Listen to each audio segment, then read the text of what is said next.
Sebelum ceritanya dimulai, silahkan tulis di kolom komentar dari daerah mana saja teman-teman yang menonton cerita ini. Jangan lupa like dan subscribe agar channel ini bisa semakin berkembang dan bisa mempersembahkan cerita yang lebih menarik lagi. Langit sore itu berwarna jingga, warna yang sama seperti gaun yang dikenakan Rania saat Baskara melamarnya 8 tahun lalu. Namun, kehangatan warna itu sama sekali tidak terasa di hatinya. Udara di dalam restoran keluarga ini terasa dingin dan menyesakan, seolah pendingin ruangan diatur pada suhu terendah untuk membekukan semua harapan.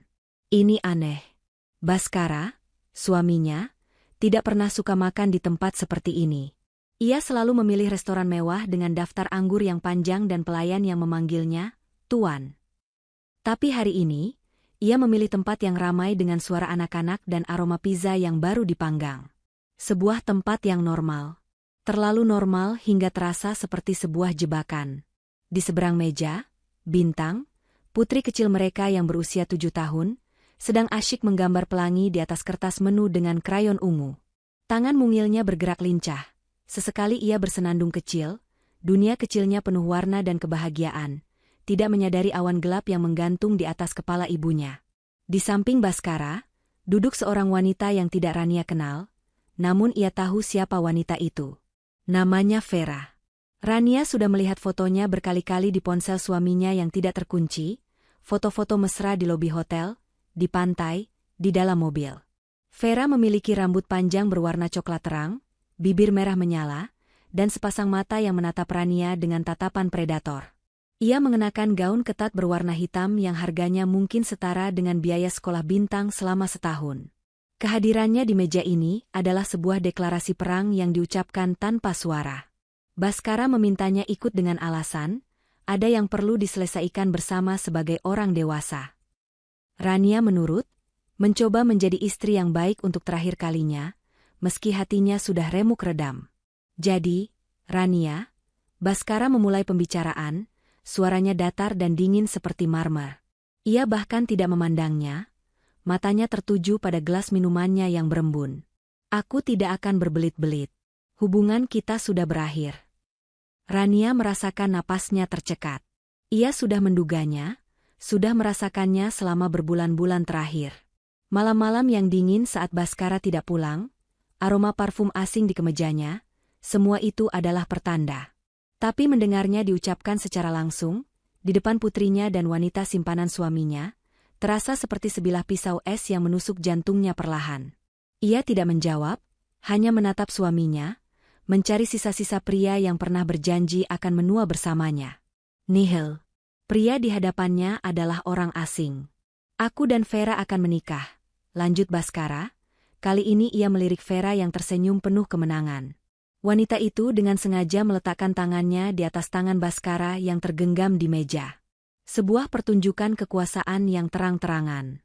Rania menunduk, menatap Bintang yang masih asyik dengan dunianya. Baskara, tolong. Jangan di depan Bintang, bisik Rania. Suaranya bergetar menahan tangis. Kita bisa bicarakan ini di rumah. Aku mohon. Baskara tertawa kecil, tawa yang sinis dan merendahkan. Rumah? Rumah yang mana, Rania? Rumah itu sudah menjadi milikku dan Vera. Kau pikir aku mau membicarakan ini berdua denganmu? Tidak ada lagi yang perlu dibicarakan. Lalu, dengan satu tarikan napas, Baskara mengucapkan kalimat terkutuk itu.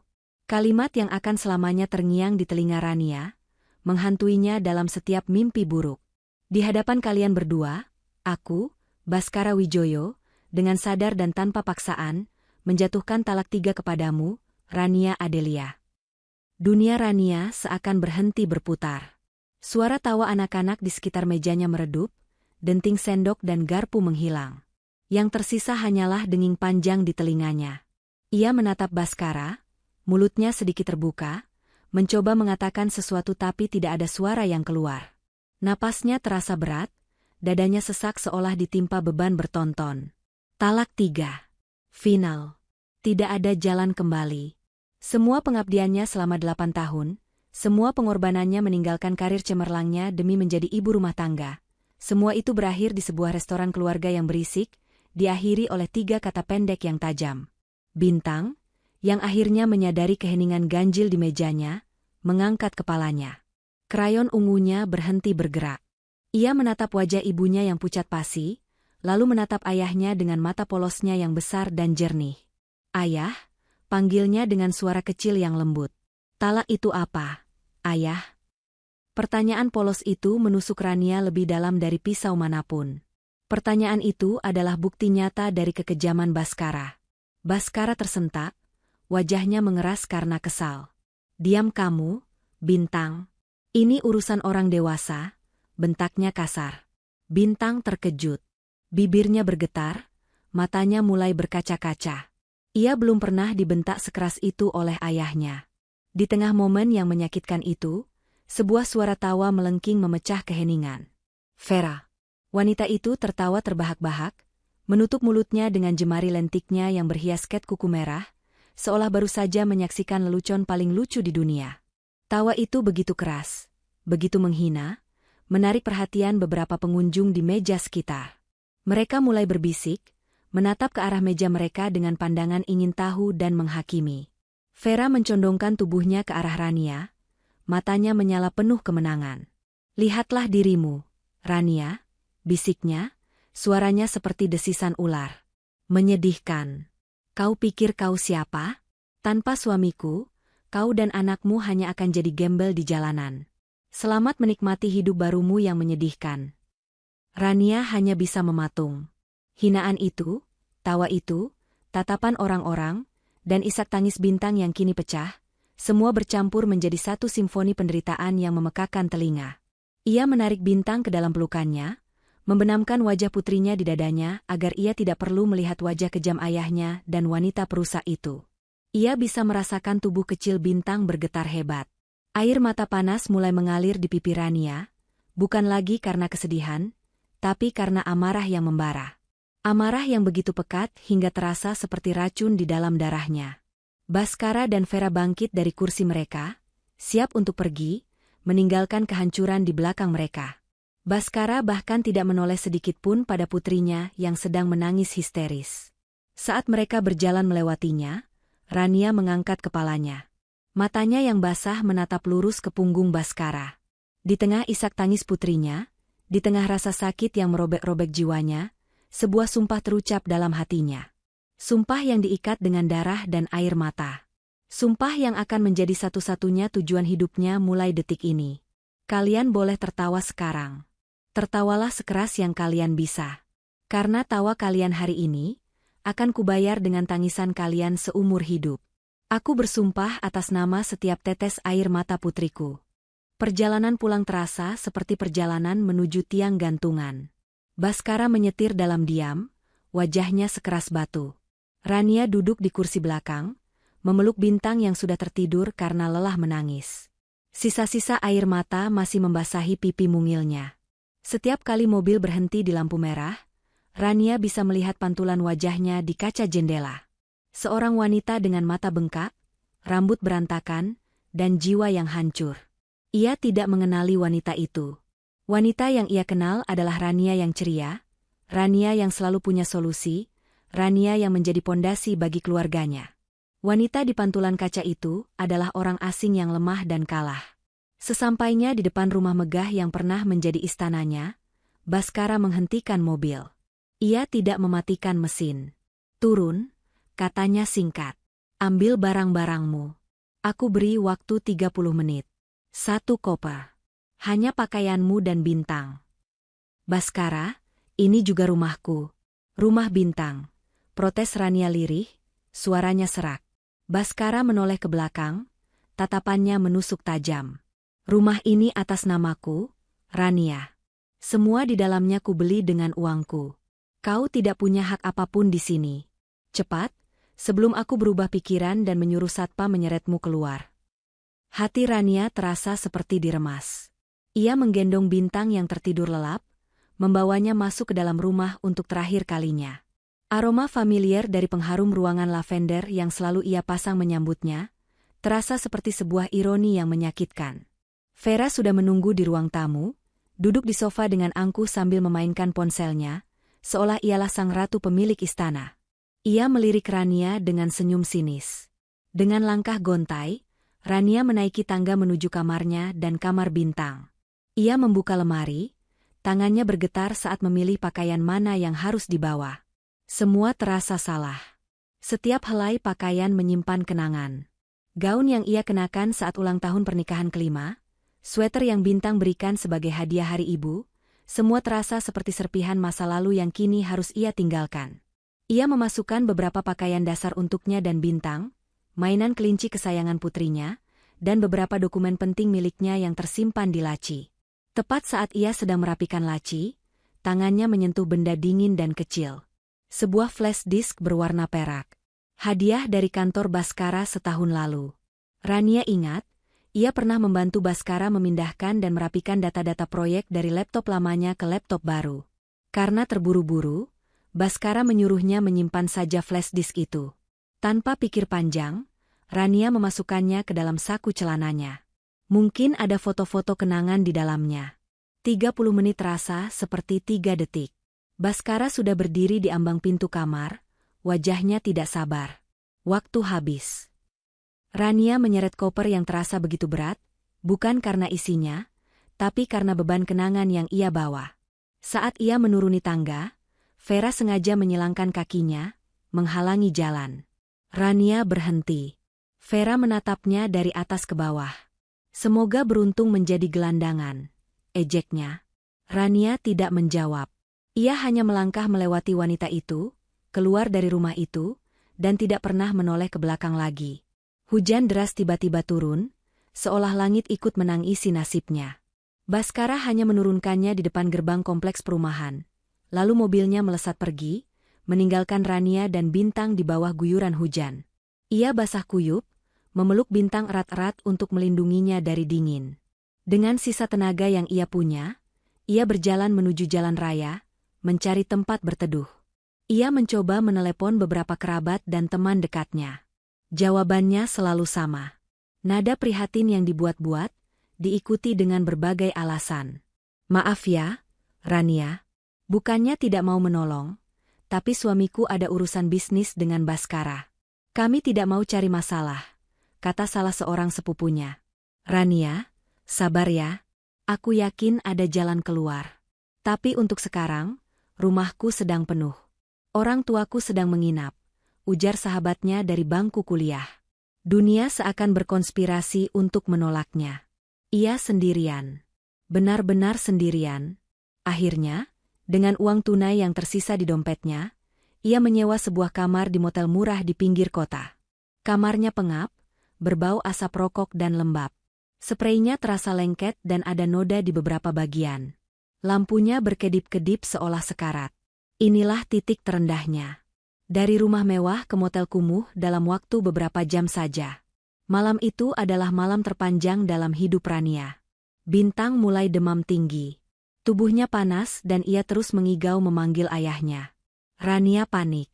Ia hanya bisa mengompres dahi putrinya dengan handuk basah dan memeluknya sepanjang malam, berdoa agar demamnya turun. Di tengah keputusasaan itu, di tengah suara hujan yang mengetuk jendela dan igauan putrinya, Rania teringat pada flash disk di sakunya. Ia mengeluarkan laptop tua yang untungnya ikut ia masukkan ke dalam koper. Ia butuh pengalih perhatian, apa saja, untuk menghentikan otaknya dari pikiran-pikiran gelap. Ia menyalakan laptop dan memasukkan flash disk itu. Ada beberapa folder di dalamnya, salah satunya bernama Proyek Kantor. Iseng, ia membukanya. Di dalamnya ada puluhan file dengan nama-nama yang terdengar teknis. Ia membuka salah satu file secara acak, sebuah file Excel bernama Proyek Nusantara Tower, Anggaran Tambahan. Rania, yang dulu bekerja di bidang marketing strategis, cukup akrab dengan angka dan anggaran. Matanya mulai menelusuri baris demi baris angka di layar. Awalnya ia tidak melihat sesuatu yang aneh. Namun, semakin dalam ia menggulir, semakin banyak kejanggalan yang ia temukan. Angka-angka biaya pengadaan material yang digelembungkan secara tidak wajar. Nama-nama supplier yang terdengar asing dan fiktif. Biaya konsultan yang angkanya mencapai miliaran rupiah untuk pekerjaan yang seharusnya sepele. Jantung Rania mulai berdebar kencang.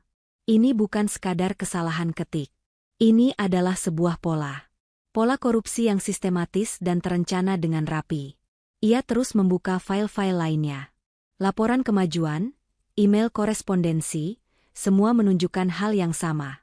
Baskara, suaminya, pria yang ia layani selama 8 tahun, ternyata adalah seorang koruptor ulung. Ia mencuri uang perusahaan, uang negara, untuk membiayai gaya hidup mewahnya bersama Vera. Amarah yang tadi sempat meredup karena kelelahan, kini berkobar lagi menjadi api yang membara. Tapi kali ini bukan amarah buta. Ini adalah amarah yang dingin, tajam, dan penuh perhitungan. Ia menatap Bintang yang masih tertidur dengan napas berat. Ia menatap dinding motel yang kotor. Lalu ia kembali menatap layar laptopnya. Di tangannya, ia tidak lagi memegang sebuah flash disk berisi data pekerjaan. Ia sedang memegang sebuah bom waktu. Sebuah senjata. Di malam tergelap dalam hidupnya, di titik terendah keberadaannya, Rania menemukan amunisi untuk perangnya. Ini bukan lagi hanya tentang bertahan hidup. Ini tentang pembalasan. Baskara telah mengambil segalanya darinya. Rumahnya, martabatnya, kebahagiaan putrinya. Sekarang, Rania akan mengambil satu-satunya hal yang paling Baskara banggakan, karirnya.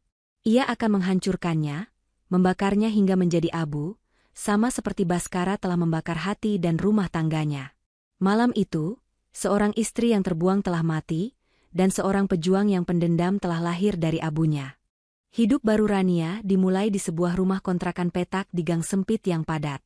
Dindingnya bercat kuning pucat yang sudah mengelupas di beberapa bagian, dan hanya ada satu jendela kecil yang menghadap ke tembok tetangga. Jauh berbeda dari rumahnya dulu yang memiliki taman belakang luas dan jendela-jendela besar yang menghadap matahari terbit. Namun, di tempat sempit dan pengap inilah, Rania merasakan sesuatu yang sudah lama tidak ia rasakan, kebebasan. Di sini tidak ada Baskara yang mengaturnya, tidak ada Vera yang menatapnya dengan pandangan merendahkan. Setiap sudut di ruangan ini adalah miliknya dan Bintang. Ini bukan istana, tapi ini adalah benteng pertahanannya. Biaya sewa yang murah berarti ia punya sedikit sisa uang untuk bertahan hidup. Tapi ia tahu, sisa uang itu akan habis secepat es di tengah hari. Ia butuh modal untuk memulai perang, dan modal butuh pengorbanan. Pengorbanan itu datang dalam bentuk sebuah gelang emas tipis berukir bunga melati. Satu-satunya perhiasan peninggalan almarhumah ibunya. Rania menatap gelang itu lama di telapak tangannya. Ia ingat tangan ibunya yang keriput memakaikan gelang itu di pergelangan tangannya sehari sebelum ia menikah. Jaga ini baik-baik, nak. Ini doa ibu untuk kebahagiaanmu, begitu pesan ibunya. Ironis. Kebahagiaan itu sudah sirna, dan kini gelang doa itu harus ia korbankan demi sebuah pembalasan. Dengan hati yang berat, ia membawanya ke sebuah pegadaian di pasar. Pria di balik teralis besi menaksir gelang itu dengan tatapan dingin, menyebutkan angka yang jauh di bawah nilai sesungguhnya. Rania tidak menawar. Ia hanya butuh uangnya. Saat lembaran-lembaran uang lusuh berpindah ke tangannya, Rania merasa seolah bagian terakhir dari dirinya yang lama telah mati. Tidak ada lagi Rania yang sentimental. Yang ada hanya Rania yang pragmatis dan penuh perhitungan. Dengan modal dari gelang ibunya, Rania menjalani dua kehidupan yang kontras. Siang hari, ia adalah seorang ibu pekerja keras. Ia mengambil pekerjaan apa saja yang bisa menghasilkan uang. Ia pernah menjadi pencuci piring di sebuah warung makan Padang, merasakan panasnya uap dan bau amis gulai yang menempel di bajunya hingga malam. Ia pernah menjadi petugas pelipat pakaian di sebuah usaha laundry kiloan, tangannya kapalan karena bekerja dari pagi hingga sore. Semua ia lakukan dengan kepala tegak. Rasa malunya sudah lama ia buang bersama air matanya di restoran malam itu. Yang terpenting adalah Bintang tidak pernah kelaparan. Ia memastikan putrinya tetap bisa makan enak, tetap punya buku untuk dibaca, dan tidak pernah melihatnya menangis. Di depan Bintang, ia selalu tersenyum, mengatakan bahwa mereka sedang berpetualang dan ini adalah rumah petualangan mereka yang baru. Namun, ketika malam tiba dan Bintang sudah terlelap di kasur tipis mereka, kehidupan kedua Rania dimulai. Ia akan menyalakan laptop bekas yang ia beli dengan sisa uang gadai. Ditemani secangkir kopi hitam murah dan cahaya remang dari satu-satunya bohlam di ruangan itu, ia berubah menjadi seorang ahli strategi.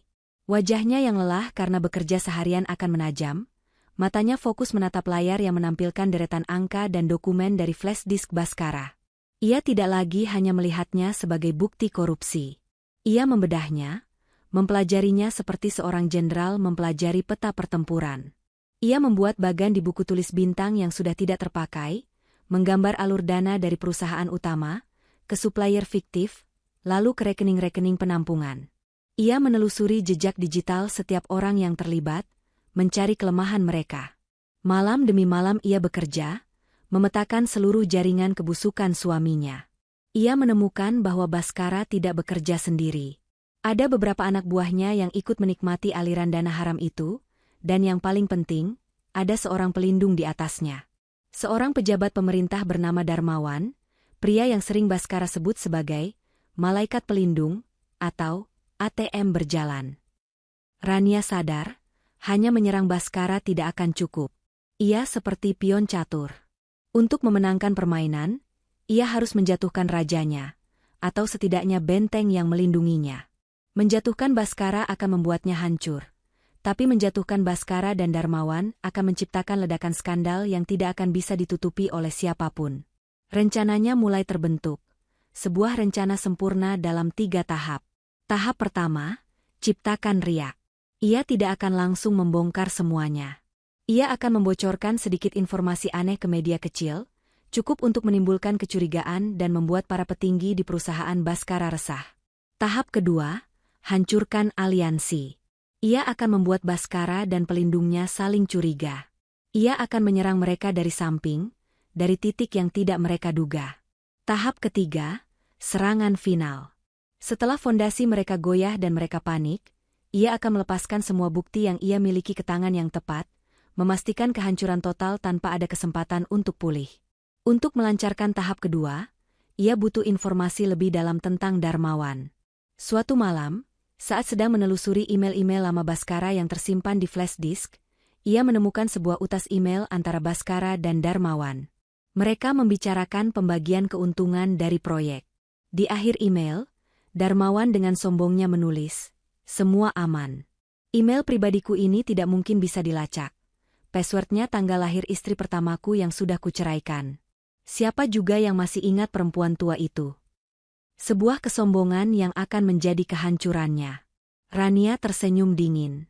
Pria seperti Darmawan dan Bhaskara selalu sama, mereka meremehkan wanita yang telah mereka buang. Dengan sedikit penelusuran di media sosial, tidak sulit bagi Rania untuk menemukan nama dan tanggal lahir mantan istri Darmawan. Ia membuka halaman login email Darmawan.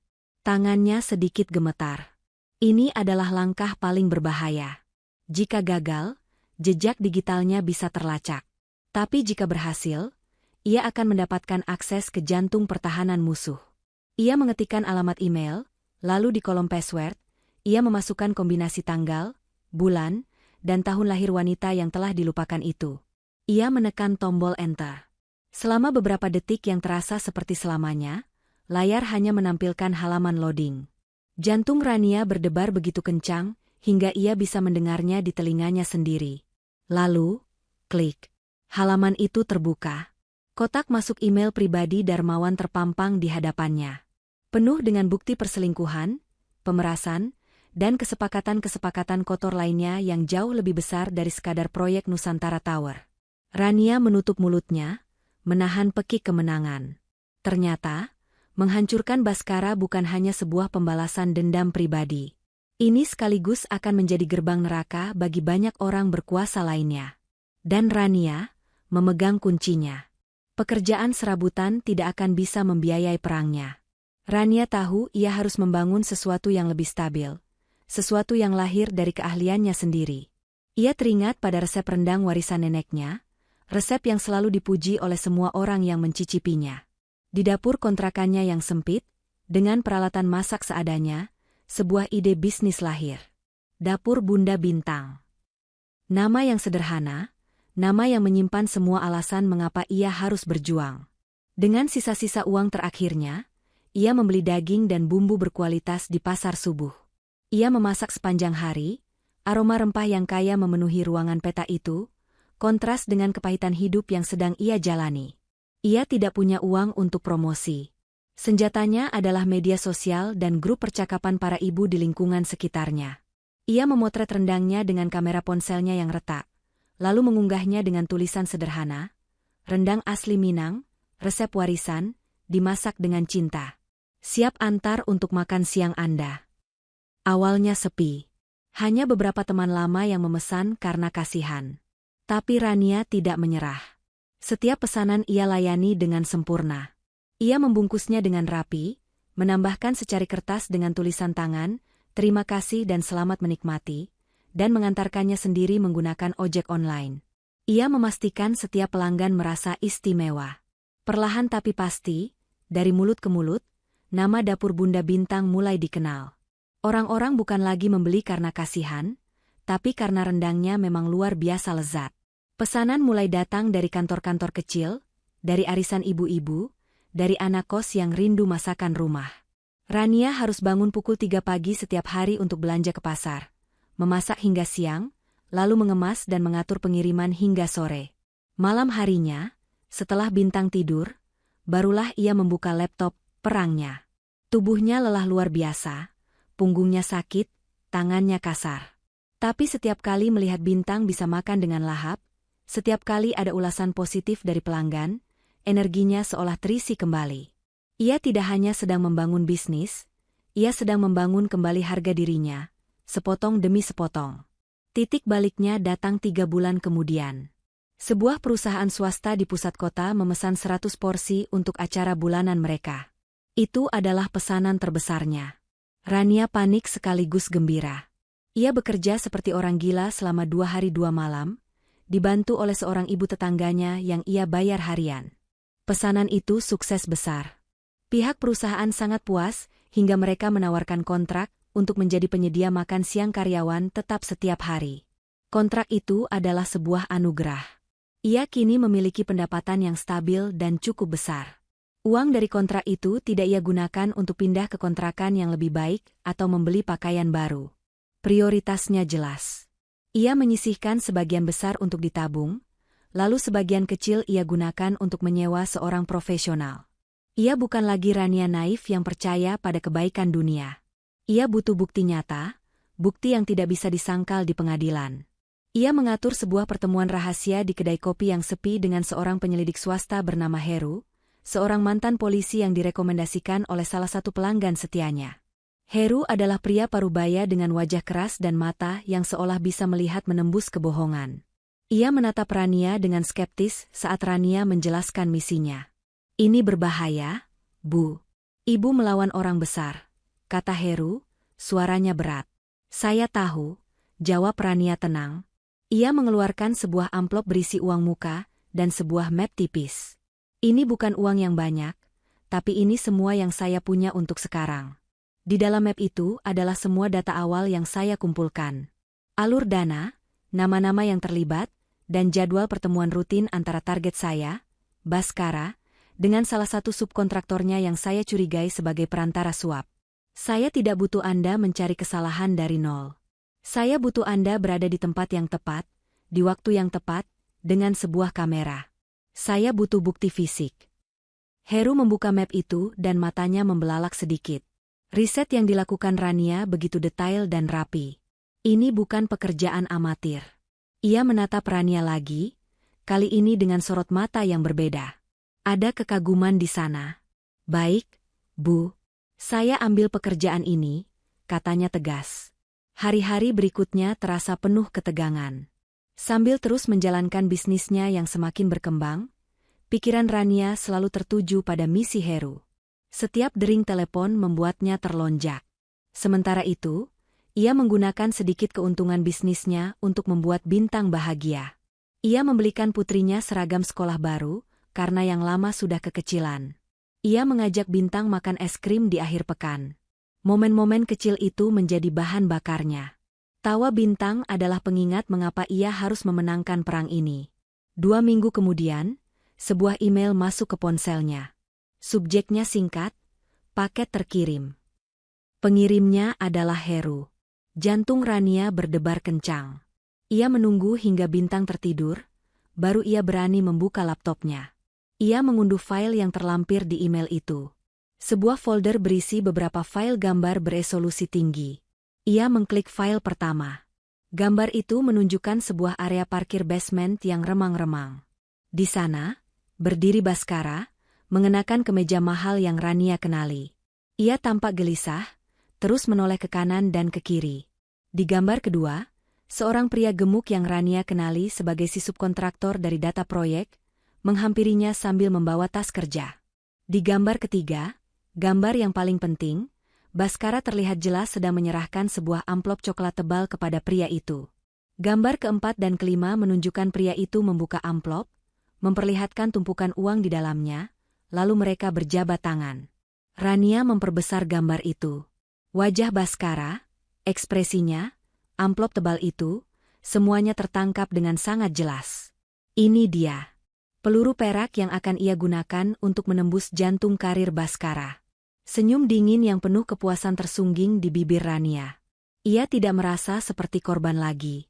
Ia merasa seperti seorang pemburu yang akhirnya berhasil menjebak mangsanya. Permainan baru saja dimulai, dan ia sudah memegang kartu asnya. Rania tahu bahwa memiliki senjata tidak ada gunanya jika tidak tahu cara menembakkannya. Foto-foto dari Heru adalah peluru, tapi ia butuh penembak jitu. Ia tidak bisa sembarangan menyebarkannya ke media sosial, atau mengirimkannya ke kantor Bhaskara. Itu terlalu gegabah dan bisa dengan mudah dimentahkan sebagai fitnah. Ia membutuhkan pihak ketiga yang kredibel. Seseorang yang akan menggali lebih dalam dan menyajikannya sebagai sebuah kebenaran yang tak terbantahkan.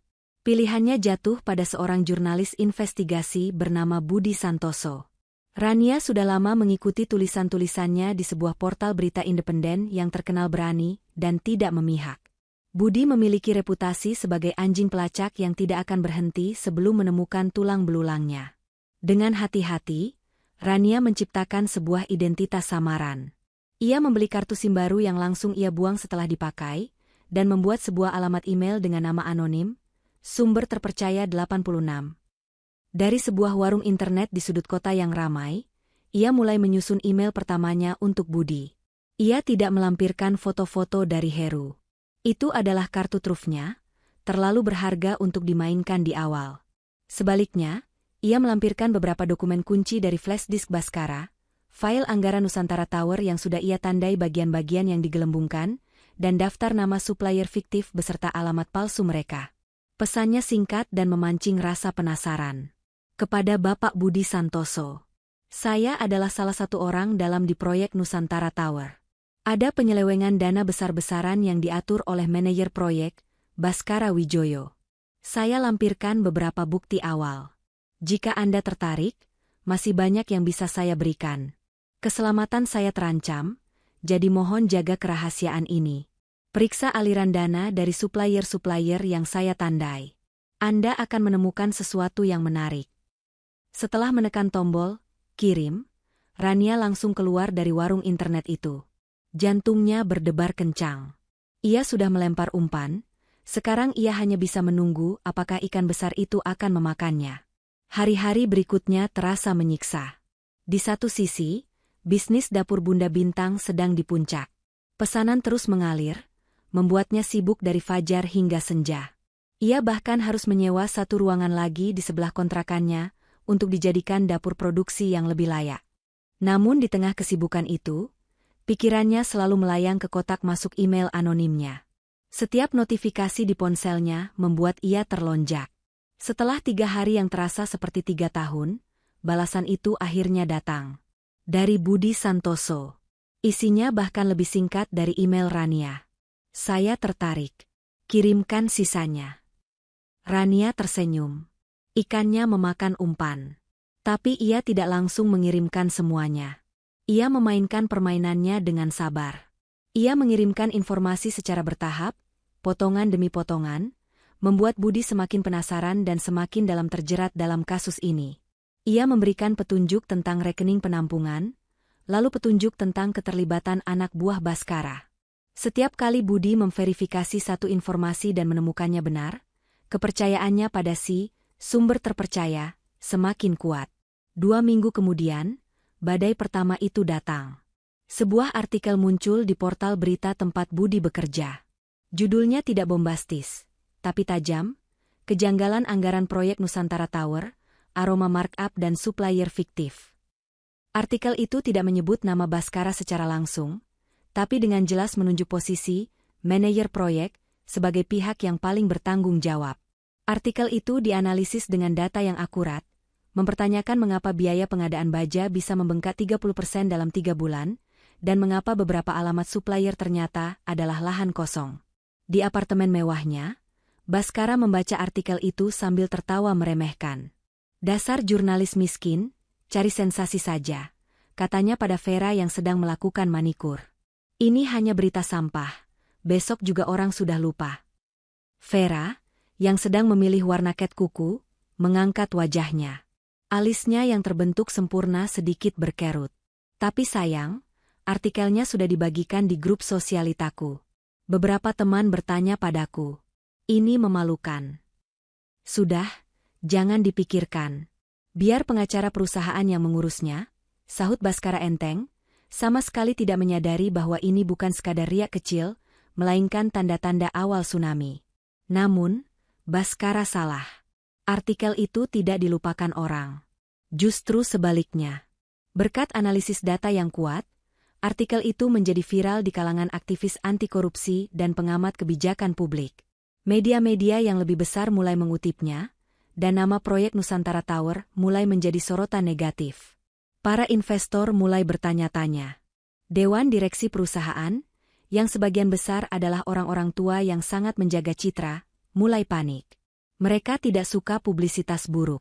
Seminggu setelah artikel pertama terbit, Baskara dipanggil menghadap Dewan Direksi. Ruangan rapat itu terasa dingin, tidak seperti biasanya. Wajah-wajah yang dulu menatapnya dengan penuh kekaguman kini menatapnya dengan selidik. Mereka mencecarnya dengan pertanyaan-pertanyaan tajam seputar anggaran dan pemilihan supplier. Baskara mencoba menjawab dengan tenang dan percaya diri, menyalahkan fluktuasi harga pasar dan kesalahan administrasi kecil. Ia merasa berhasil meyakinkan mereka. Tapi lagi-lagi ia salah. Malam harinya, saat ia sedang bersiap untuk makan malam romantis dengan Vera di restoran Hotel Bintang 5, ponselnya berdering. Nama CEO-nya, Pak Tirtayasa, muncul di layar. "Selamat malam, Pak," sapa Baskara dengan nada ceria yang dipaksakan. "Tidak ada yang selamat malam ini, Baskara," suara di seberang terdengar berat dan tanpa basa-basi. "Saya baru saja selesai rapat lanjutan dengan Dewan." Berita itu semakin membesar. Untuk menjaga kepercayaan investor dan publik, kami memutuskan untuk membentuk tim audit internal independen untuk menyelidiki secara menyeluruh proyek Nusantara Tower. Jantung Baskara seolah berhenti berdetak. Audit internal. Itu berarti setiap faktur, setiap kwitansi, setiap email akan diperiksa di bawah mikroskop. "Sampai investigasi ini selesai," lanjut Pak Tirtayasa, "semua kewenanganmu terkait anggaran proyek dibekukan. Setiap pengeluaran di atas 10 juta rupiah harus melalui persetujuan saya atau Direktur Keuangan. Paham, Baskara?" Baskara hanya bisa bergumam, "Paham, Pak." "Bagus. Dan satu lagi. Jangan buat masalah lagi. Bersihkan namamu atau kami yang akan membersihkan perusahaan ini dari namamu." Telepon ditutup. Baskara berdiri mematung di tengah kamarnya yang mewah. Suara klakson mobil di jalanan terdengar jauh.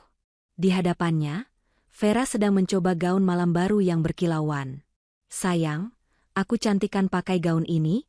Setelah makan malam, kita ke butik sebentar ya, aku lihat ada tas edisi terbaru," celotehnya. Baskara tidak menjawab. Ia menatap Vera, lalu menatap pantulan dirinya di cermin besar. Pria sukses dan berkuasa yang ia lihat setiap pagi kini tampak sedikit rapuh. Kepanikan mulai merayap di dalam dirinya. Ini bukan lagi sekadar berita sampah. Badai itu nyata, dan baru saja menghantam kapalnya untuk pertama kali. Kehidupan Baskara berubah drastis sejak audit internal dimulai. Kantor yang dulu menjadi singgasana kekuasaannya kini terasa seperti ruang interogasi. Setiap hari ia harus berhadapan dengan tim audit, orang-orang berwajah datar dengan kacamata tebal yang menanyakan detail setiap transaksi. Mereka meminta dokumen-dokumen yang Baskara tahu sudah ia amankan atau musnahkan. Ia harus bekerja lembur setiap malam, bukan untuk mengurus proyek, melainkan untuk merekayasa data dan menciptakan alibi, mencoba menambah lubang-lubang di kapalnya yang mulai bocor di banyak tempat. Stres membuatnya sulit tidur. Ia menjadi lebih pendiam, mudah marah, dan paranoid. Setiap kali ada yang berbisik di koridor kantor, ia merasa sedang membicarakannya. Pembekuan anggaran adalah pukulan yang paling telak. Aliran dana haram yang selama ini menjadi sumber gaya hidup mewahnya berhenti total. Kartu kredit perusahaan yang biasa ia gunakan untuk mentraktir Vera di spa atau butik mahal kini, hanya bisa digunakan untuk keperluan kantor yang sudah disetujui. Ia harus menunda rencana liburan mereka ke Eropa dengan alasan pekerjaan sedang sibuk. Ia terpaksa menolak permintaan Vera untuk membeli jam tangan mewah edisi terbatas. "Sayang, kenapa sih sekarang kamu jadi pelit begini?" keluh Vera suatu sore saat mereka sedang minum teh di lobi hotel. "Biasanya kamu tidak pernah bilang tidak." "Ini bukan soal pelit, Vera. Situasi di kantor sedang rumit. Aku harus lebih berhati-hati dengan pengeluaran," jawab Baskara, suaranya lelah. "Hati-hati atau memang uangmu sudah habis?" sindir Vera, matanya menatap Baskara dengan tajam. "Jangan bilang berita-berita di internet itu benar." "Tentu saja tidak," sentak Baskara, suaranya sedikit terlalu keras hingga menarik perhatian tamu di meja sebelah. "Hanya masalah internal biasa. Sebentar lagi juga selesai." Tapi Vera tidak terlihat yakin. Ia mulai sering mengeluh.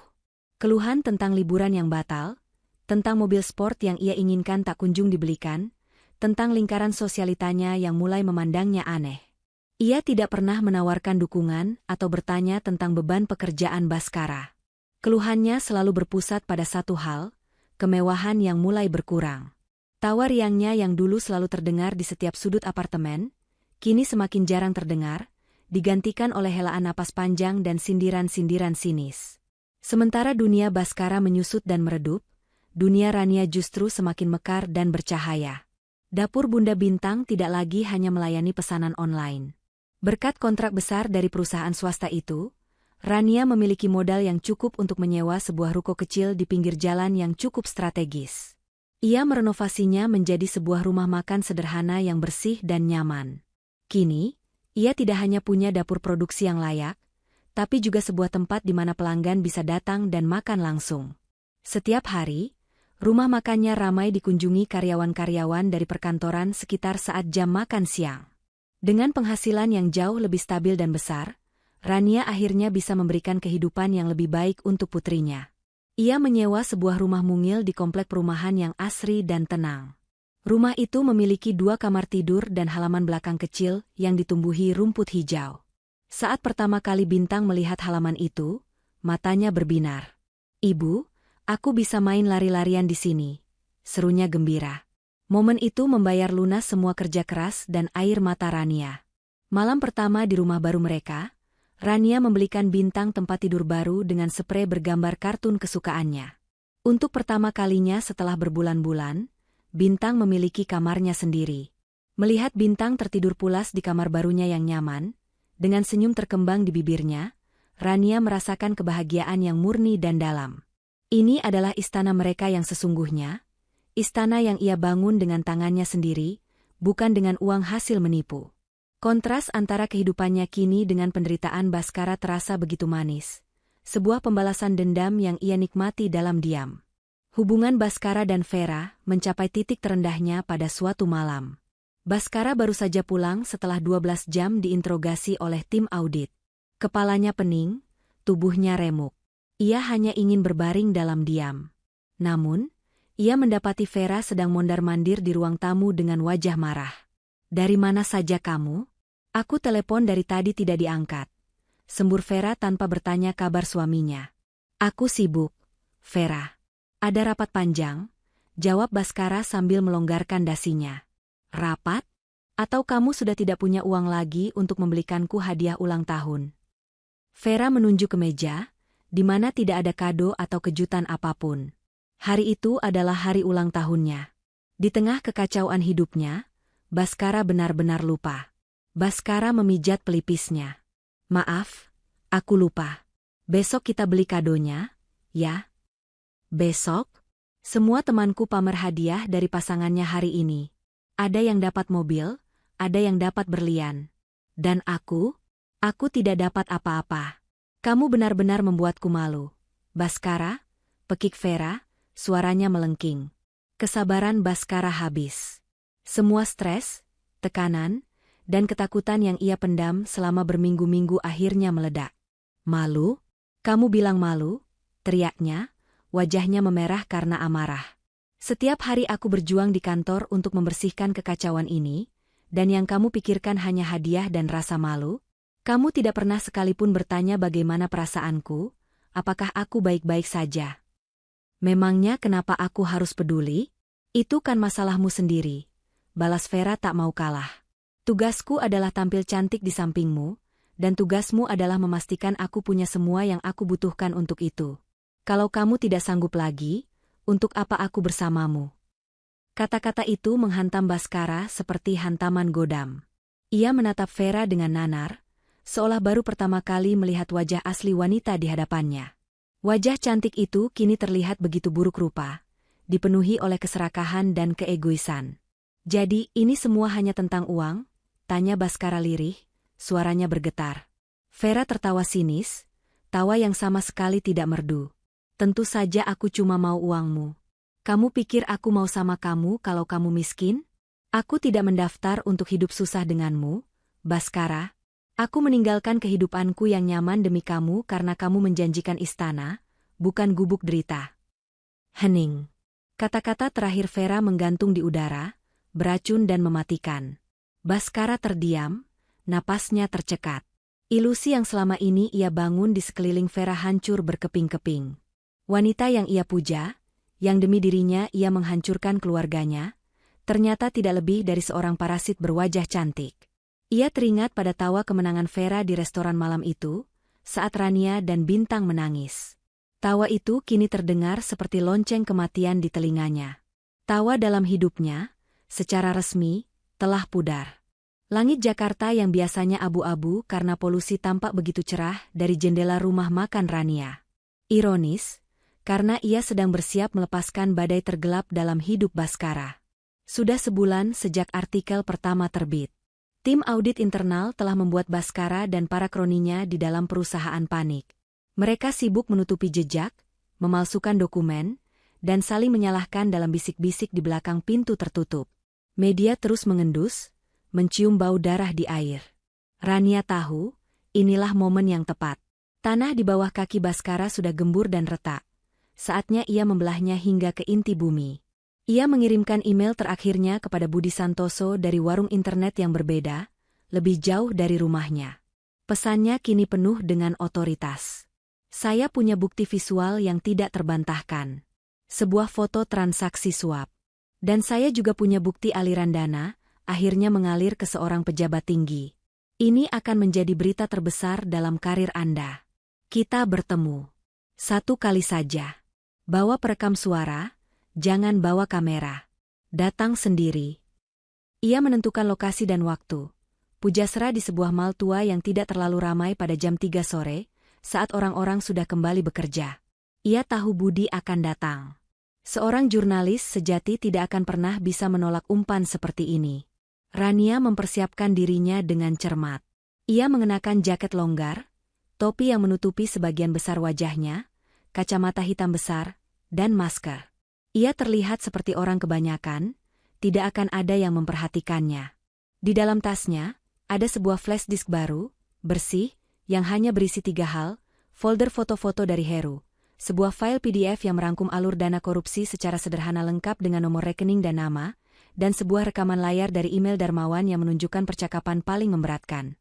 Rania datang 30 menit lebih awal, memilih meja di sudut yang memberinya pandangan luas ke seluruh area Pujasera. Ia memesan segelas es teh dan menunggu. Jantungnya berdebar, bukan karena takut, tapi karena adrenalin.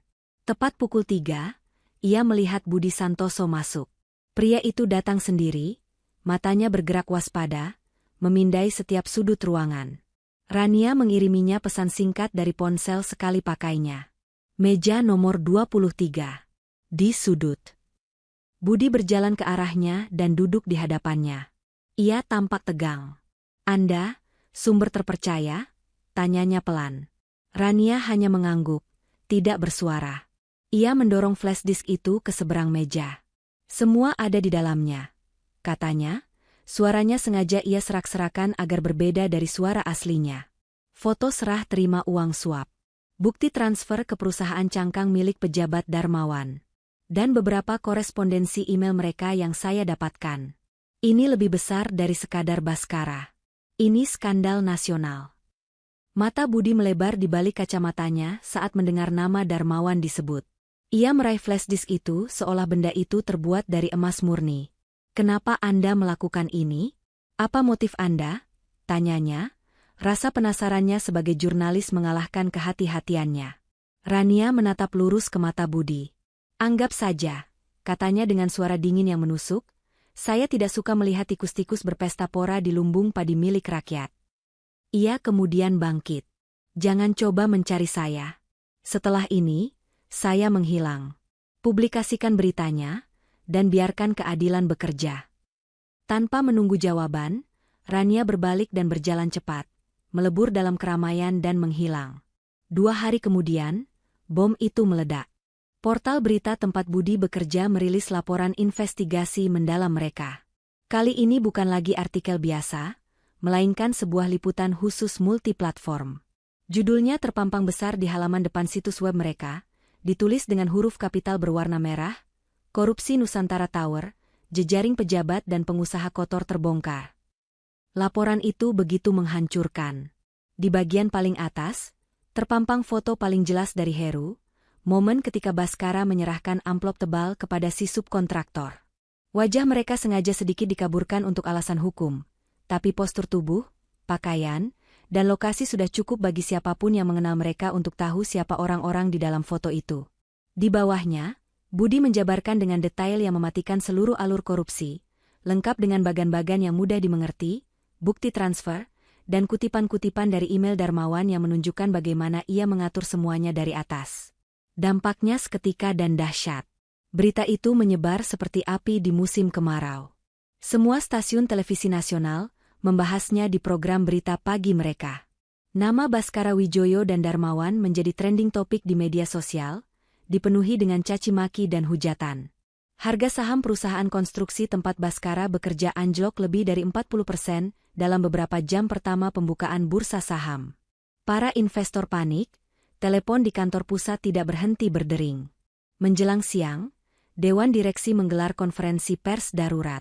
Di hadapan puluhan kamera dan wartawan, CEO Tirtayasa, dengan wajah pucat dan tegang, membacakan pernyataan resmi. Perusahaan kami sama sekali tidak mentolerir praktik korupsi dalam bentuk apapun. Berdasarkan bukti-bukti baru yang terungkap di media, kami telah mengambil tindakan tegas. Efektif per hari ini, Saudara Baskara Wijoyo secara tidak hormat kami berhentikan dari jabatannya. Kami juga akan menempuh jalur hukum untuk menuntut yang bersangkutan atas kerugian finansial dan reputasi yang diderita perusahaan. Kami akan bekerja sama sepenuhnya dengan aparat penegak hukum untuk mengusut tuntas kasus ini. Di kantornya, Baskara menonton siaran langsung itu dari komputernya. Dunianya runtuh di depan matanya. Baru saja ia dipecat di depan seluruh bangsa Indonesia. Beberapa menit kemudian, telepon interkom di mejanya berdering. Suara sekretaris CEO terdengar dingin. Pak Baskara, Anda diminta segera ke ruangan Pak Tirtayasa. Dan 2 petugas keamanan akan mengantar Anda setelahnya. Perjalanan menuju ruangan CEO terasa seperti berjalan di atas paku. Semua mata tertuju padanya.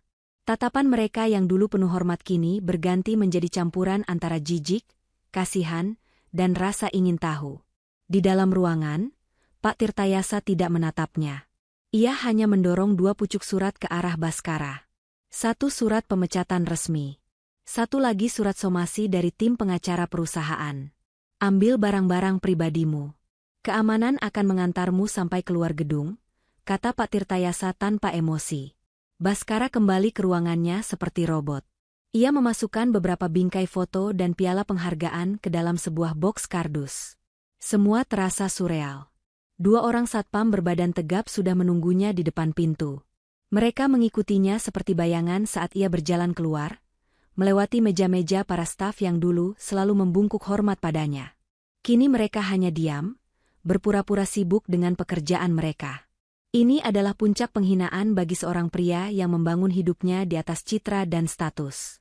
Ia sampai di lobi gedung yang megah itu. Saat ia melangkah keluar dari pintu putar, kilatan lampu kamera menyambutnya. Beberapa wartawan yang masih menunggu di luar langsung mengerubunginya. "Pak Baskara, apa tanggapan Anda?" "Pak, apa benar Anda terlibat?" Pertanyaan-pertanyaan itu menghujaninya, tapi ia tidak bisa menjawab. Ia hanya berjalan menembus kerumunan, memeluk boks kardusnya erat-erat. Ia tiba di apartemennya, berharap bisa bersembunyi dari dunia, dan mungkin menumpahkan semua kemarahannya pada Vera. Namun, saat ia baru saja akan melangkah masuk ke lobi apartemen, dua orang pria berpenampilan rapi dengan kemeja batik mencegatnya. "Selamat sore, Bapak Baskara Wijoyo," tanya salah satu dari mereka dengan nada formal. Baskara mengangguk lemah. Pria itu menyodorkan sebuah amplop resmi berwarna coklat. "Kami dari Komisi Pemberantasan Korupsi. Ini adalah surat panggilan pemeriksaan untuk Bapak sebagai tersangka. Mohon diterima." Baskara menatap amplop dengan lambang Garuda di atasnya. Tangannya gemetar saat menerimanya. Tersangka. Status barunya. Karirnya hancur. Reputasinya lebur. Dan kini, kebebasannya terancam. Ia menatap pantulan dirinya di pintu kaca lobi yang mengkilap. Bukan lagi seorang manajer sukses yang angkuh.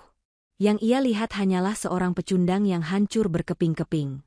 Dengan surat panggilan KPK di tangan yang terasa membakar kulitnya dan boks kardus berisi sisa-sisa hidupnya, Baskara masuk ke dalam lift menuju apartemennya.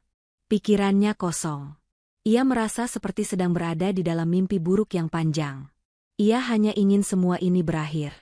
Mungkin Vera bisa menenangkannya. Mungkin ia bisa memeluk wanita itu dan menangis, melupakan sejenak dunia yang runtuh di sekelilingnya. Ia membuka pintu apartemen, mengharapkan sambutan hangat atau setidaknya wajah familiar. Yang ia temukan justru pemandangan yang menusuk jantungnya. Vera ada di sana, tapi ia tidak sedang menunggunya. Ia sedang sibuk memasukkan gaun-gaun mahalnya ke dalam sebuah koper Louis Vuitton besar. Di dekat pintu, sudah ada dua koper lain yang terisi penuh. Kotak-kotak perhiasan di atas meja rias terbuka dan kosong. Lemari pakaian yang dulu penuh sesak dengan barang-barang bermerek kini tampak lowong. Vera sedang menjarah. "Vera, apa yang kamu lakukan?" tanya Baskara, suaranya parau, nyaris tak terdengar. Vera menoleh, sama sekali tidak terkejut melihatnya. Wajahnya dingin dan tidak menunjukkan simpati sedikitpun. Aku sedang menyelamatkan diri," jawabnya enteng sambil melipat sebuah blus sutra. "Aku sudah melihat beritanya. Kamu sudah tamat, Baskara." Baskara menjatuhkan boks kardusnya. Isinya berhamburan di lantai. "Tamat? Kamu mau pergi? Sekarang? Di saat aku paling membutuhkanmu?" tanyanya, nada tidak percaya terdengar jelas dalam suaranya. Vera berhenti berkemas dan menatap Baskara dengan pandangan merendahkan. "Membutuhkanku? Jangan konyol. Aku tidak bisa membantumu. Yang bisa kulakukan sekarang adalah memastikan aku tidak ikut terseret ke bawah bersamamu." Ia berjalan mendekati Baskara. Aroma parfum mahalnya terasa begitu kontras dengan suasana kelam di ruangan itu. "Dengar, Baskara. Aku ini seorang investor. Aku menanamkan waktu dan diriku pada aset yang menguntungkan. Dulu, kamu adalah aset terbaik. Sekarang, sahammu anjlok. Kamu bangkrut. Aku tidak mau rugi. Sederhana, kan?" Kepala Baskara terasa berputar. "Jadi, semua janji manismu, cintamu, itu semua bohong?" Vera tertawa, tawa yang dingin dan kosong, sangat berbeda dari tawa kemenangannya yang dulu. "Cinta tidak bisa membayar tagihan kartu kreditku, sayang," katanya sambil menepuk pipi Baskara dengan ringan. "Aku bertaruh pada kuda pacu yang menang. Kuda pincang sepertimu lebih baik ditembak mati saja agar tidak menderita." Kata-kata itu lebih tajam dari pisau manapun. Baskara mencengkeram lengan Vera. "Jangan pergi, Vera. Aku mohon. Kita bisa mulai lagi. Aku akan cari cara." Vera menyentakkan lengannya dengan kasar. "Lepaskan aku. Jangan sentuh aku dengan tangan kotormu," hardiknya. Ia meraih tas tangannya dari atas sofa. "Selamat tinggal, Baskara. Nikmati saja sisa hidupmu di penjara. Dengan langkah anggun yang dibuat-buat, ia menyeret 3 kopernya keluar dari apartemen, membanting pintu di belakangnya tanpa menoleh sedikit pun. Baskara ambruk ke lantai, di antara serpihan bingkai foto dan piala-piala tak bergunanya. Ia sendirian. Benar-benar sendirian di dalam apartemen yang terasa begitu luas dan sunyi. Kehancurannya kini sempurna. Dikhianati oleh wanita yang ia puja, dibuang oleh perusahaan yang ia banggakan, dan diburu oleh hukum negara. Selama beberapa hari berikutnya, neraka datang silih berganti. Pihak bank menelepon, memberitahukan semua rekeningnya telah dibekukan atas permintaan KPK. Beberapa pria berbadan tegap datang untuk menarik mobil mewahnya. Lalu datang surat pemberitahuan pengosongan apartemen, karena ia tidak akan sanggup lagi membayar sewanya. Ia menjual jam tangan Rolex dan beberapa barang berharga lainnya yang Vera lewatkan. Uangnya ia gunakan untuk menyewa sebuah kamar kos bulanan yang sempit dan panas. Ia mencoba menghubungi teman-teman lamanya, berharap ada yang bisa memberinya pekerjaan atau pinjaman. Tapi namanya sudah terlalu beracun. Tidak ada yang mau berurusan dengannya. Teleponnya tidak diangkat, pesannya tidak dibalas. Dari seorang raja, ia menjadi seorang paria. Uangnya menipis dengan cepat. Ia diusir dari kamar kosnya. Untuk pertama kali dalam hidupnya, ia merasakan dinginnya tidur di emperan toko, perutnya keroncongan karena lapar. Ia menjadi persis seperti apa yang Vera ramalkan untuk Rania, seorang gelandangan. Setelah berminggu-minggu hidup di jalanan, menjadi sosok kurus, kotor, dan berbau tidak sedap, hanya ada satu nama yang terus berputar di kepalanya, Rania. Ia teringat pada kebaikan Rania, pada kesabarannya. Mungkin Rania mau memaafkannya. Mungkin Rania mau memberinya sedikit uang untuk makan. Didorong oleh keputusasaan terakhir, ia mulai mencari Rania. Ia mendatangi komplek perumahan lama mereka dan bertanya pada seorang satpam yang masih mengenalnya. Satpam itu, dengan sedikit rasa kasihan, memberitahukan tentang usaha catering Rania yang sukses dan memberinya alamat rumah makan dapur Bunda Bintang. Dengan sisa tenaga yang ia punya, Baskara berjalan kaki menuju alamat itu. Ia melihat rumah makan itu dari seberang jalan. Ramai, bersih, dan tampak hangat. Sebuah pemandangan yang begitu kontras dengan kehidupannya yang kumuh. Ia tidak berani masuk. Ia menunggu hingga malam, saat rumah makan itu tutup. Ia melihat Rania keluar, tampak lelah namun bahagia, lalu masuk ke dalam sebuah mobil dan pergi. Ia mengikutinya dari jauh dengan berjalan kaki, dan akhirnya tiba di depan sebuah rumah mungil yang asri. Inilah benteng baru Rania. Baskara berdiri di depan gerbang besi yang tertutup itu selama hampir 1 jam. Ragu-ragu, malu, putus asa, dan lapar bercampur aduk di dalam dirinya. Akhirnya, ia mengangkat tangannya yang gemetar dan mengetuk gerbang itu pelan. Beberapa saat kemudian, pintu rumah terbuka. Bukan Rania yang muncul, melainkan seorang gadis kecil dengan piyama bergambar kelinci. Bintang. Putrinya. Ia sudah sedikit lebih tinggi. Wajahnya tampak ceria dan sehat. Bintang membuka sedikit pintu, mengintip keluar. Matanya yang polos menatap Baskara, dari rambutnya yang gimbal, wajahnya yang dekil, hingga pakaiannya yang compang-camping. Baskara membuka mulutnya, ingin memanggil nama putrinya. Bintang, bisiknya. Namun, tidak ada binar kerinduan di mata Bintang. Yang ada hanyalah kebingungan, yang perlahan berubah menjadi rasa waspada, dan sedikit ketakutan. Ia tidak mengenali pria kumuh di depannya ini sebagai ayahnya yang dulu gagah dan wangi. Baginya, pria ini adalah orang asing yang menakutkan. Bintang mundur selangkah, memegang gagang pintu lebih erat. Melihat tatapan takut di mata putrinya sendiri, hati Baskara hancur berkeping-keping untuk yang kesekian kalinya, namun kali ini terasa paling menyakitkan. Karma yang ia terima bukan hanya kehilangan harta dan tahta. Karma terberatnya adalah menjadi orang asing yang menakutkan di mata darah dagingnya sendiri. Mendengar suara putrinya yang ketakutan, Rania bergegas ke depan. Bintang, kenapa nak? Siapa? Tanyanya sambil berjalan, hatinya sedikit was-was. Ia mengira mungkin ada pengamen mabuk atau sales yang memaksa. Namun, saat ia sampai di ambang pintu dan melihat sosok yang berdiri di balik gerbang, langkahnya terhenti. Waktu seolah berhenti. Di bawah cahaya lampu teras yang temaram, berdiri sesosok pria kurus, kotor, dengan tatapan mata yang kosong. Pakaiannya compang-camping dan bau asam yang samar tercium bahkan dari jarak beberapa meter. Butuh beberapa detik bagi otak Rania untuk memproses dan mengenali wajah yang tertutup kotoran dan janggut tak terurus itu. Bhaskara. Pria yang dulu begitu angkuh, yang selalu wangi dengan parfum mahal dan mengenakan kemeja licin tanpa satupun kerutan, kini berdiri di depan rumahnya dalam wujud yang begitu menyedihkan. Rania tidak merasakan lonjakan amarah atau ledakan emosi. Anehnya, ia hanya merasakan kehampaan. Seolah sedang melihat hantu dari masa lalu yang sudah lama ia kubur. Ia menarik Bintang ke belakangnya, menempatkan tubuhnya sebagai perisai pelindung. Melihat Rania, secercah harapan muncul di mata Bhaskara yang sayu. Ia menjatuhkan dirinya, berlutut di tanah yang lembab di luar gerbang. Air mata mulai mengalir di pipinya yang kotor, menciptakan jejak aneh di antara debu. Rania, Rania, tolong aku, isaknya, suaranya serak dan pecah. Aku sudah kehilangan segalanya. Aku salah, Rania. Aku tahu aku salah besar. Rania menatapnya dalam diam. Ia tidak menjawab, hanya menunggu. Ini semua karena Vera, Rania. Dia yang meracuni pikiranku. Lanjut Bhaskara, nadanya kini penuh dengan pembelaan diri yang putus asa. Dia membuatku buta dengan kemewahan. Dia menghasutku untuk meninggalkanmu. Dia monster, Rania. Setelah aku jatuh, dia mengambil semua yang tersisa dan membuangku begitu saja. Aku dikhianati, Rania.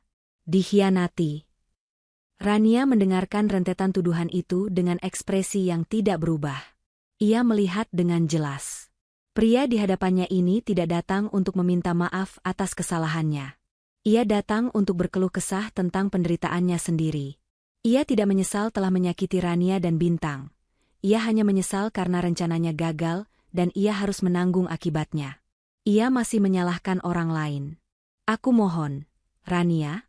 Bhaskara merangkak mendekati gerbang, tangannya yang kotor mencengkeram jeruji besi. Beri aku kesempatan kedua. Aku akan melakukan apa saja. Aku akan jadi budakmu seumur hidup. Atau setidaknya berikan aku sedikit uang. Aku belum makan selama 2 hari. Aku mohon, demi Bintang. Ia mencoba menggunakan nama putrinya sebagai senjata, sebuah taktik lama yang kini terasa begitu tumpul dan menyedihkan. Saat namanya disebut, Bintang semakin erat memeluk kaki ibunya. Ia berbisik pelan, "Ibu, aku takut." "Orang itu kenapa, Bu?" Bisikan Bintang adalah tamparan realitas bagi Rania. Ia akhirnya bersuara, nadanya tenang dan dingin, tanpa getaran emosi sedikitpun. "Jangan sebut nama putriku dengan mulutmu itu, Bhaskara." Bhaskara terdiam, terkejut dengan nada bicara Rania yang begitu asing. Rania melanjutkan, "Kamu datang ke sini, berlutut, menangis, dan menyalahkan Vera. Apakah kamu pernah berpikir, bahkan sedetik pun, tentang malam saat kamu membentak putrimu sendiri di depan wanita itu? Apakah kamu ingat tawa wanita itu saat putriku menangis ketakutan? Apakah kamu ingat dinginnya hujan saat kamu mengunci gerbang dan meninggalkan kami di jalanan?" Setiap pertanyaan Rania adalah sebilah belati tak kasat mata yang menusuk Bhaskara. Ia tidak bisa menjawab. "Kamu tidak datang ke sini untuk meminta maaf padaku. Kamu datang karena kamu sudah tidak punya pilihan lain," kata Rania, matanya menatap lurus ke arah Bhaskara. "Dan kamu minta maaf? Maafmu itu untuk apa, Bhaskara? Maafmu tidak akan bisa mengembalikan tawa putriku yang kau renggut hari itu. Maafmu tidak akan bisa menghapus trauma di matanya. Penderitaanmu saat ini bukanlah kutukan dari siapapun. Penderitaanmu adalah hasil panen dari benih yang kau tanam sendiri. Ini adalah konsekuensi dari pilihanmu." Bhaskara hanya bisa menunduk. Isak tangisnya semakin kencang. Semua kata-kata Rania benar. Tidak ada yang bisa ia sangkal. Rania masuk ke dalam rumah sejenak, lalu kembali dengan selembar uang Rp50.000 di tangannya. Ia tidak membuka gerbang. Ia menyelipkan uang itu melalui celah jeruji. "Ini," katanya, "ini untuk makan malammu. Bukan karena aku kasihan padamu, tapi karena Bintang sedang melihat kita, dan aku tidak mau dia belajar bahwa ibunya membiarkan manusia lain kelaparan, siapapun orang itu." Baskara menatap lembaran uang itu dengan tangan gemetar. Ambil uang itu, lanjut Rania. Setelah itu, pergilah. Jangan pernah datang ke sini lagi. Jangan pernah mencari kami lagi. Anggap saja Rania dan Bintang yang kau kenal sudah lama mati pada malam itu di restoran. Kami yang sekarang adalah orang yang berbeda, yang hidup di dunia yang berbeda dengan duniamu. Dengan kata-kata itu, Rania membalikkan badannya. Ia menggandeng tangan Bintang dan membawanya masuk ke dalam rumah. Baskara memanggil namanya dengan putus asa. Rania, tunggu. Rania. Rania tidak menoleh. Ia menutup pintu rumahnya dengan pelan namun mantap. Suara kunci yang diputar dan grendel yang dipasang terdengar begitu jelas di keheningan malam. Suara itu adalah penanda. Sebuah titik. Bab terakhir dari masa lalunya yang kelam telah resmi ia tutup. Baskara, dengan segala penderitaan dan penyesalannya, kini berada di luar, terpisah selamanya dari kehidupannya yang baru. Di dalam rumah, Rania berjongkok di hadapan Bintang. Ia mengusap pipi putrinya dengan lembut. Bintang tidak perlu takut lagi, ya. Orang tadi sudah pergi. Bintang mengangguk kecil, matanya masih menunjukkan sisa-sisa kebingungan. Rania tersenyum, senyum tulus pertama malam itu. Ia mengangkat tubuh Bintang ke dalam gendongannya. Yuk, nak, katanya sambil mencium kening putrinya. Waktunya kita merayakan masa depan kita. Ibu buatkan puding coklat kesukaan Bintang. Mau? Wajah Bintang langsung cerah. Mau, Bu. Mau. Sambil berjalan menuju dapur dengan Bintang di gendongannya, Rania merasa beban terakhir di pundaknya telah terangkat. Pembalasan dendamnya sudah selesai, bukan karena Baskara menderita, tapi karena penderitaan Baskara tidak lagi berarti apa-apa baginya. Kemenangan sejatinya bukanlah melihat musuhnya hancur, melainkan membangun kebahagiaannya sendiri hingga begitu kokoh sehingga tidak ada lagi bayangan masa lalu yang bisa menyentuhnya. 2 tahun berlalu secepat angin. Waktu telah menjadi sahabat terbaik Rania, menyembuhkan luka dan menumbuhkan harapan. Dapur Bunda Bintang bukan lagi sekadar sebuah rumah makan kecil di pinggir jalan. Kini, ia telah menjelma menjadi sebuah jenama kuliner yang disegani di kota itu. 3 cabang restoran baru telah dibuka di lokasi-lokasi strategis.